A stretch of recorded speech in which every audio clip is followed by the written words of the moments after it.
এখন আমি আলোচনা করব আনিক দত্তর সুইসাইড এবং আল্লামা ইকবালের কবিতা। তো এই দুইটা পরস্পরের বিপরীত, এই দুইটাকে আমি আলোচনা করার চেষ্টা করব।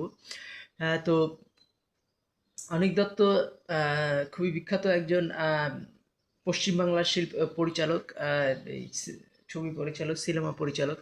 তার প্রথম ছবি হলো গিয়ে ভূতের ভবিষ্যৎ, তারপরে তিনি লিখেছেন ভবিষ্যতের ভূত, তারপরে প্রদীপের আলাউদ্দিন আশ্চর্য প্রদীপ, তারপরে এগুলো, তারপরে কি যত কাণ্ড কলকাতাতে, কলকাতার ভক্ত এই লোক পশ্চিমবাংলার, তিনি সুইসাইড করেছেন। তো এই বাঙালি পাকিস্তানের উত্থানকে আমরা বুঝতেই পারি না। উত্তর ভারত দক্ষিণ ভারতের কাছে পাকিস্তান একটা আশ্চর্য ব্যাপার, কারণ পাকিস্তান একটা সীসা ঢালা প্রাচীরের মতো উত্তর ভারত দক্ষিণ ভারতে আছে, যেমন ইউরোপের কাছে একটা সীসা ঢালা প্রাচীরের মতো আছে তুর্কি। তো এই জিনিসটা বুঝতে হবে যে তুর্কির প্রচণ্ড প্রভাব জার্মানির উপর পড়েছিল, এবং জার্মানি যে এই নাম কি বলে আল্লাহ, এই গেটে যে ইসলামের প্রশংসায় 250 কবিতা লিখছেন, তারপরে তার্কিসদের জীবনী, জীবনযাপন, মিশরের জীবনযাপন, এগুলো কিন্তু প্রচণ্ডভাবেই প্রভাব ফেলেছিল। ফলে দেখা যায় যে আর্নেস্ট রেনান যে তিনি বলেছিলেন যে আমরা 100 বছর পার হওয়ার, 100 বছরের মধ্যেই দেখব যে তুর্কি এবং মিশর থেকে ইসলাম বিদায় নিয়েছে। আসলে কিন্তু সেটা হয়নি।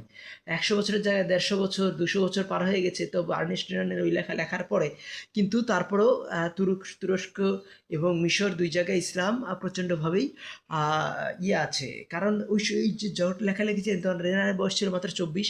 আর্নেস্ট রেনান, যিনি পরবর্তীতে হোয়াট ইজ এ নেশন লিখেছেন, কিন্তু তিনি ওই 24 বছরের বয়সে তিনি তখন বুঝতে পারেননি যে ইসলাম সভ্যতার ভিত্তি।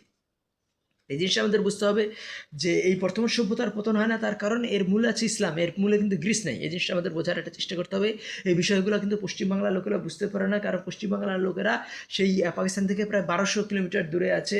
বাংলাদেশের লোকেরা অনেক ক্ষেত্রে বুঝতে পারে না। তো এই পাকিস্তান প্রস্তাবটার উৎপত্তি হয়েছিল যে নাম কি বলে, এই পাকিস্তান প্রস্তাবের উৎপত্তি হয়েছিল স্বার্থপরতার বিরুদ্ধে এবং নিহিলিজম এবং সিনিসিজমের বিরুদ্ধে। তো নিহিলিজম এবং পাকিস্তান প্রস্তাব বাঙালি মুসলমান বা বাঙালি হিন্দুরা পুরোও দেখে না, বোঝার চেষ্টা করে না। 500 পৃষ্ঠা পাকিস্তান প্রস্তাব 1930 সালে লাহোরে না, এলাহাবাদে তিনি করেছিলেন এই আল্লামা ইকবাল। তো এটা পড়ে দেখার জন্য আমি অনুরোধ করব। আর একটা জিনিস আমাদের বোঝার চেষ্টা করতে হবে যে যে এই নিহিলিজম উৎপত্তি, নিহিলিজম এবং সিনিসিজম, এই দুটোর উৎপত্তির কারণ ইয়াকিনের অভাব। তো আল্লামা ইকবাল কিন্তু ইয়াকিন নিয়ে একটা কবিতা, 4 লাইনের কবিতা, এবং আল্লামা ইকবাল প্রচণ্ডভাবে কান্টকে পছন্দ করতে। কান্ট কিন্তু বারবার বলেছেন যে কথা যদি বাতি হয়, কাজ হলো সূর্য, এবং সেই কথাগুলোই ইম্পর্টেন্ট যেগুলো কাজের কথা, আর কাজের কথা সবসময় উল্টা। তো এই আল্লামা ইকবালের একটা কবিতা আছে, যে কবিতাটা উত্তর ভারত দক্ষিণ ভারতে এবং পাকিস্তানে প্রচণ্ড জনপ্রিয়। সেটা হলো গিয়ে সেই কবিতাটা মানুষ মানে এই নামেই জানে বেশিরভাগ ক্ষেত্রে। সেটার নাম হলো ইয়াকিন। হ্যাঁ, এই গোলামি সে বত্তার হে বিয়াকিনি। তো এই যে মানে নিজের উপর অবিশ্বাস, এটা ঈশ্বর থেকেও খারাপ। এই নাম কি বলে, দাসত্ব থেকেও খারাপ। কারণ দাস যার মধ্যে ইয়াকিন, সে দাসত্ব থেকে কিন্তু মুক্তি পেতে পারে, কিন্তু যে স্বাধীন মানুষ, তার মধ্যে যদি ইয়াকিন বা আত্মবিশ্বাস বা বিশ্বাস না থাকে, তখন সে কি হবে, সে ইয়াকিন মানে কিন্তু আত্মবিশ্বাস হয়, বিশ্বাস হয়। তো যার মধ্যে ইয়াকিন নাই, সে কি হয়, সে মানে নিজেকে ধ্বংস করে ফেলতে পারে। এই যে মানে এই অনিক দত্তের যে সুইসাইড, সেটা কিন্তু অনেক, তার যে বয়স, তার 65 বছর বয়সে তিনি যে সুইসাইড করলেন, এটা এক ধরনের মূর্খতা। এবং এই মূর্খতায় বাঙালি প্রচণ্ডভাবেই মানে গ্রেফতার হয়ে আছে, অ্যারেস্ট হয়ে আছে। তো সেই জিনিসটা আমাদের বোঝার চেষ্টা করতে হবে যে 65 বছর বয়সে যে ইটা মারা গেল, এই নাম কি অনিক দত্ত, তার মধ্যে অবিশ্বাস ছিল।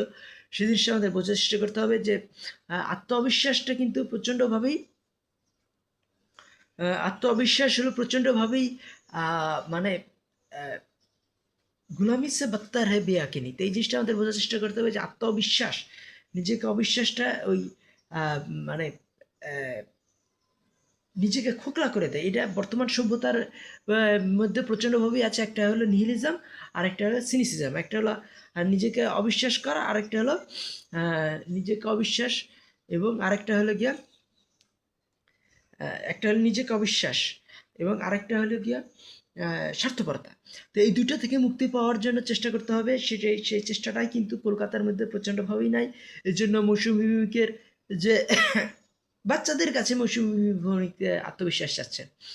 তাহলে এই যে সমস্ত জ্ঞান যদি মানুষকে আত্মবিশ্বাসী করে তোলে, নিজের মধ্যে আত্মবিশ্বাসকে এম্বল্ডেন না করে, সেটাকে তাজা না করে, একটা বয়স্ক মানুষের মধ্যে আত্মবিশ্বাসটা আরও বেশি থাকবে যে এই ঈশ্বরের মৃত্যুটাকে মেনে নেওয়া যায়। দিব্যভারতী, যিনি কিনা অল্প বয়স ছিল, 19 বছর বয়সে তিনি বিল্ডিং থেকে পড়ে গিয়ে মারা গেছিলেন, আত্মহত্যা করেছেন, না মদের প্রভাবই তার এটা হয়েছিল, আজও তার নিশ্চিত না।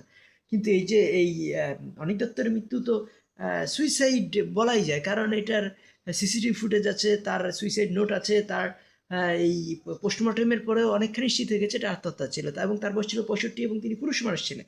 তাহলে এই যে একটা পুরুষ মানুষ, জ্ঞানী পুরুষ মানুষ, তার এত পড়াশোনা, যিনি এত মুভি করেছেন, এত মুভির ডিরেক্টর, তিনি তো মুভির অভিনেতা না, তাহলে মুভির ডিরেকশন দিতে গেলে তো অনেক বই পড়া লাগে। তাহলে এই কলকাতার মধ্যে যে এত নিহিলিজম, এত সিনিসিজম কেন? তার কারণ হলো তার পাকিস্তানি দর্শনটা বোঝার চেষ্টাও করে না, পাকিস্তান পুস্তকটা পড়ার চেষ্টা করে না, আল্লামা ইকবালকে পড়ার চেষ্টাও করে না। তো ওই জন্যই আমি আল্লামা ইকবালের একটা কবিতা, যে কবিতার উত্তর ভারত দক্ষিণ ভারত পাকিস্তানের প্রচণ্ড জনপ্রিয়, 4 লাইনের সেই কবিতাটা আমি এখানে উল্লেখ করার চেষ্টা করব, যাতে বাঙালি মুসলমান, বাঙালি হিন্দুরা সুইসাইড না করেন, তাদের মধ্যে আত্মবিশ্বাস আসে, তাদের মধ্যে স্বার্থপরতা দূর হয়, তাদের মধ্যে এই নাম কি বলে শূন্যতাবাদ দূর হয়। তাহলে এই জিনিসটা, তাহলে কবিতাটা কি আল্লামা ইকবালের কবিতাটা খুবই জনপ্রিয় এই নামে, যে আল্লামা ইকবালের কবিতাটা জনপ্রিয় এই নামে, যে কবিতাটার নাম হলো গিয়া এই যে নাম কি বল, গোলামি সে বাত্তার হে বিয়াকিনি, যে আত্মবিশ্বাস, আত্মবিশ্বাসহীনতা এইটা দাসত্বের থেকেও খারাপ। তো এই কবিতাটার এই হলো কি, যে কবিতাটা হলো যে ইয়াকিন মিসলে খালিল, আত্মবিশ্বাস হলো ইসের মতো, মানে ইব্রাহিম নবীর মতো, যে মিসলে খালিল আতিশ নাসিনী, আগুনে বসবাস। আল্লাহ নবী যে ইব্রাহিম খলিলকে কিন্তু আগুনের মধ্যে ফেলে দিয়েছিল, কিন্তু তার মধ্যে তিনি হাসতেছিলেন। তো ইয়াকিন মিসলে খালিল আতিশ নাসিনী, ইয়াকিন আল্লাহ মাস্তি খুজ গাজেনি, ইয়াকিন আল্লাহর পরে এই আল্লাহ আনন্দ, আল্লাহর মধ্যে বসবাস, আল্লাহ মাস্তি খুদ গেজেনি, ঠিক আছে, নিজে বি ওয়ান সেলফ, নিজেতে ফেরত আসা। তাহলে ইয়াকিন, ইয়াকিন আল্লাহ, ইয়াকিন মিসলে খালিল, ইয়াকিন বিশ্বাস বা আত্মবিশ্বাস কি ইব্রাহিম নবীর মতো খুদ, ইব্রাহিম নবী ইয়াকিন মিসলে খালিল খুদ নাসিনী, আতিশ নাসিনী, আর ইয়াকিন আল্লাহ মাস্তি খুঁজ গাজিনী, ইয়াকিন আল্লাহতে আনন্দ, এবং খুদ গাজিনী মানে বি ওয়ান সেলফ, নিজেতে পরিণত হওয়া।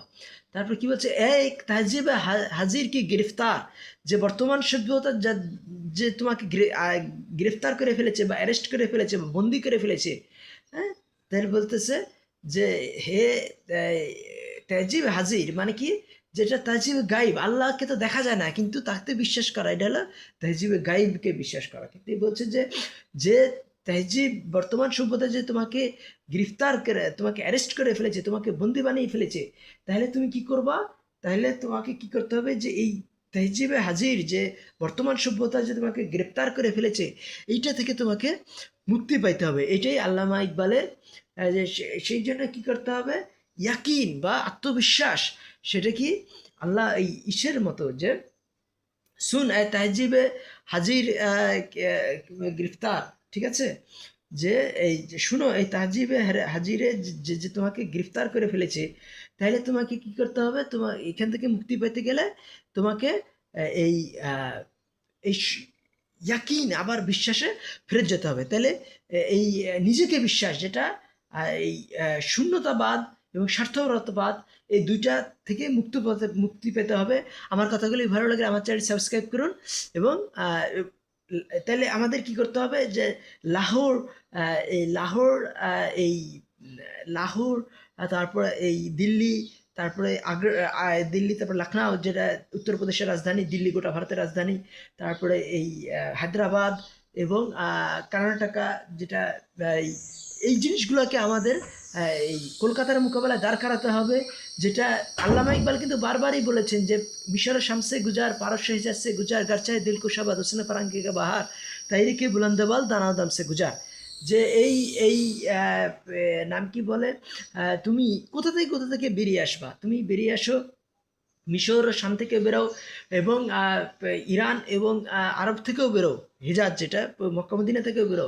যদিও পশ্চিমের বসন্ত মানে কি বিভিন্ন শহর থেকে বিভিন্ন দেশের সাথে বিভিন্ন দেশের তুলনা করতে বলছেন, তো বা এইটা কিন্তু আল্লাহ রবীন্দ্রনাথ বলেননি। তো ফলে আমরা বাঙালি শুধুমাত্র পশ্চিম বাংলা বা কলকাতা বা ঢাকা এইখানে নিয়ে আটকে আছি। আমাদের ঢাকার সাথে তুলনা করতে হবে বা কলকাতার সাথে তুলনা করতে হবে এই Delhi, Lucknow, Delhi school of literature, Lucknow school of literature, তারপরে এই নাম কি বলে, এই দুটাই কিন্তু উর্দু সাহিত্যের একটা বিরাট স্থান। তা আমাদের এই বেঙ্গালোর এর সাথে তুলনা করতে হবে ঢাকার, হায়দ্রাবাদের সাথে তুলনা করতে হবে, মাদ্রাজের সাথে তুলনা করতে হবে, লাহোরের সাথে তুলনা করতে হবে, ঢাকার বা কলকাতার। তখন কী হতে হবে, বাঙালির মধ্যে আত্মস্বার্থপরতাও দেখা যাবে না, আর নাম কি বলে, এই শূন্যতাবাদও দেখা যাবে না। আর কথাগুলি ভালো লাগলে আমার চ্যানেলটি সাবস্ক্রাইব করুন, লাইক বাটনে ক্লিক করুন। ধন্যবাদ।